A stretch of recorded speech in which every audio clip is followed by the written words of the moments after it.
Jamhuri ya Muungano wa Tanzania, Ofisi ya Rais, Tawala za Mikoa na Serikali za Mitaa, Halmashauri ya Mji Handeni. Tangazo la nafasi za kazi.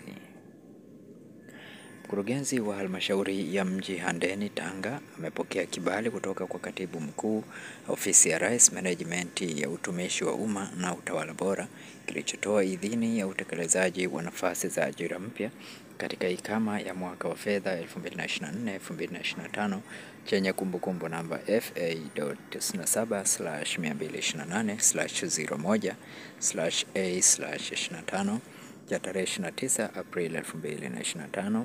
Hivyo anapenda kuwatangazia Watanzania wote wenye sifa za kutuma maombi ya kazi katika nafasi zifuatazo: dereva daraja la pili, nafasi 4. Sifa za mwombaji: mwombaji awe na cheti cha kidato cha 4 form 4 na leseni ya daraja E au C ya uendeshaji magari ambayo ameifanyia kazi kwa muda usiopungua mwaka mmoja bila kusababisha ajali, awe amehudhuria mafunzo ya msingi ya ufundi stadi VETA au chuo kingine kinachotambuliwa na serikali.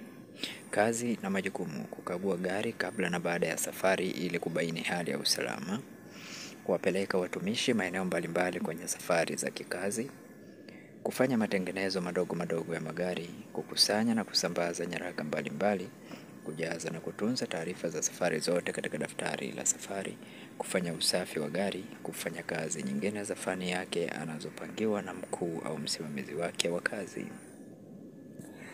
Ngazi ya mshahara kwa kuzingatia ngazi ya mishahara ya serikali TGSB.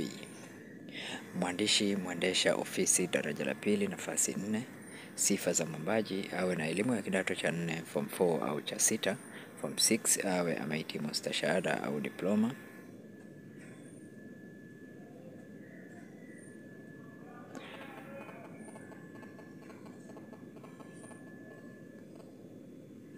Muhimu: kumbuka kuambatanisha barua yako ya maombi ya kazi iliyosainiwa pamoja na vyeti vya elimu. Anwani ya barua hiyo ielekezwe kwa Mkurugenzi wa Mji, sanduku la barua 51, Handeni.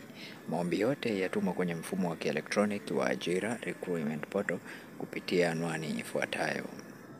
Anwani hii pia inapatikana kwenye tovuti ya Sekretarieti ya Ajira kwa kuingia sehemu iliyoandikwa recruitment portal.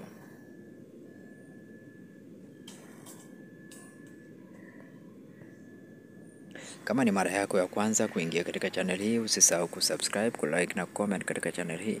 Asante na karibu.